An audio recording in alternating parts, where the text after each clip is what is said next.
Who wants some extra money? Hello and welcome to Kiss My A's. My name is Emma Cownley. I'm a freelance copywriter and blogger, and today I'm going to share with you some business development tactics that you may not have considered. They're really simple things to do. Some of them are pretty fun, and they can help you work up extra business without necessarily even trying. In my experience, these are all really great ways of working up extra business, creating some really good leads, and optimizing yourself for searchability in case anyone is looking for someone just like you. There's about 5 different business development ideas here, so strap in, because we're going in hot. So the first way to help bolster your business garnering effectiveness, well, that was an incredibly shit selection of words there. Publishing testimonials on LinkedIn or on Twitter or on your freelance business website. If you've been working with a particular client for quite some time and you feel like you've got a really good relationship, why not reach out to them and say, hey, I'd love to feature a testimonial from you. Can you write a couple of words down? And hopefully they will respond to you in a timely manner and give you what you asked for. And then you can just style it up in a very sexy way and share it online. I actually don't bother styling them up in a sexy way. I just screenshot the email that the client has sent on a whim so that they are speaking in a natural way. I tend to just screenshot the email whenever a client happens to say something great about me, and then I just email them and say, hey, do you mind if I share this? I'll block your name and your details out, but if it's okay, I just want to pop this on Twitter or whatever. And I've done that a fair few times, and clients always been happy to let me do it. And sometimes I find that that's the best way rather than reaching out direct, because they've already spoken about you in a very natural way of their own volition. So I find that when I ask people to write testimonials, it's really blocky and contrived, and they're a bit nervous and they don't really know what to say, so it doesn't sound natural. So anytime that you can celebrate how good you are at what you do from your client's perspective, it always adds a bit of kind of social proof in a way. If you put it on your website, visitors and prospecting clients can see that you've been approved by other clients and the nice things they say about you, and it just helps to bolster your reputation overall. So don't be shy about celebrating the things that you do well by getting public with your testimonials. My next tip is a tip that I've said various times in various different videos in various different ways, and that's because it's good for you to partake in side projects and creative endeavours. When you do things like this, you are giving yourself the creative freedom to just really get involved, and new people are being exposed to your work, and it's a great way for people to see just exactly what you can do. And the best thing is that you don't need a client to give you a brief in order to do it. You know, you're completely free to do as you wish. I've had a couple of newbie freelancers approach me with regard to what they should do about their portfolio and how they should, if they should kind of work up some mock pieces or whatever. And although that is good, having your own blog on your freelance writing website is fantastic, because you're writing regularly, you're updating it regularly, which is great for SEO and helping your site kind of stay relevant and continually driving traffic to your site by promoting your post on social, which is amazing. But also it shows people just exactly what you can do. I have been hired off of the merit of a blog post I wrote about Freddy Krueger on my own website. Somebody was referred my name, they wanted to check out what I could do, went to my site, went through my blog and hired me on the merit of that.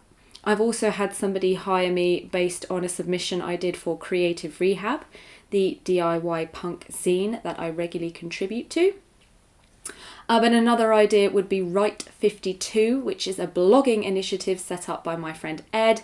All of these I'll link below so that you can go away and find them.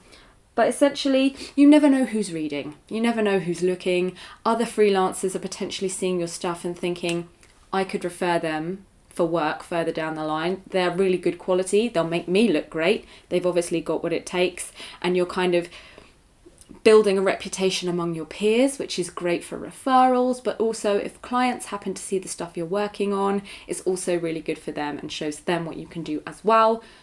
And besides all of that, it's just fun. You know, it's good for your creativity. It helps you refuel yourself and stay good. Stay up to date on your extracurriculars. Another way that you can work up some extra business is to write an ebook or a guide and pop it on your site and use it as a lead magnet, or use it as a course that you charge for. Obviously, you're going to have to be... Oh, what? Are you going to be a problem, Isabeau?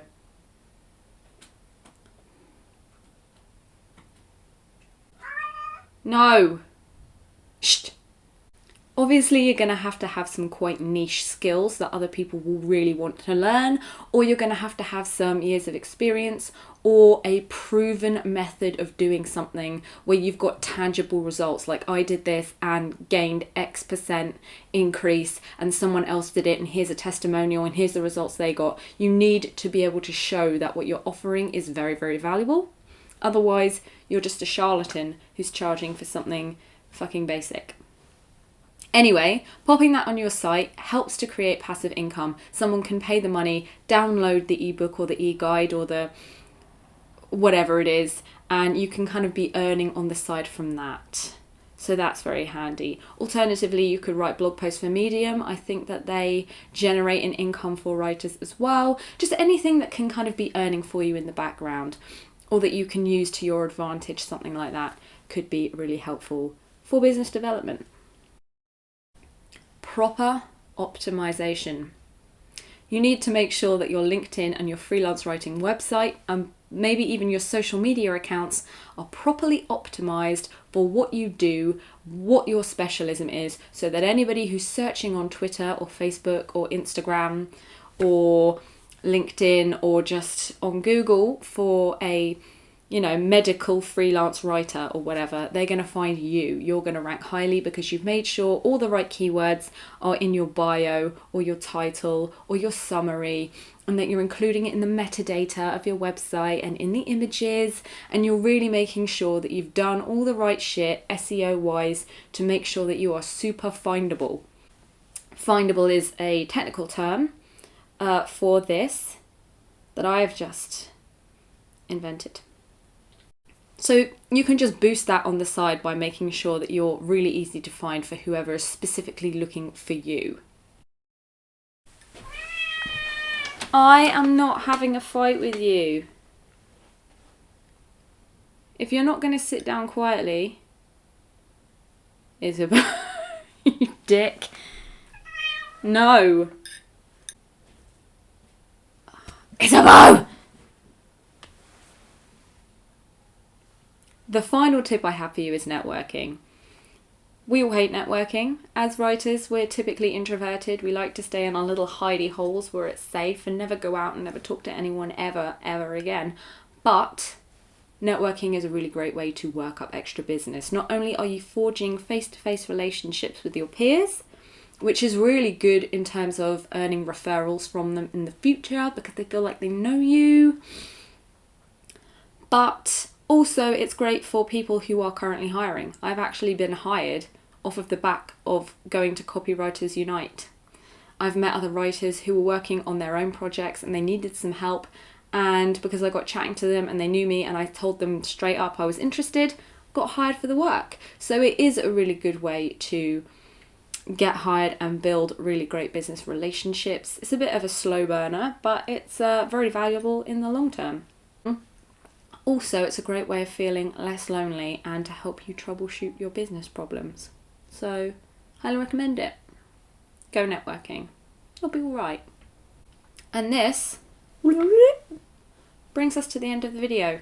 I wasn't actually going to film a video today, but here we are. And obviously it's gone quite badly. So I hope you enjoyed it. If you did, don't forget to give it a thumbs up and to subscribe to the channel if you haven't already. I promise I'm super entertaining and good to learn from. I do not believe you're yelling from the other room. The fucking drama of it. Really?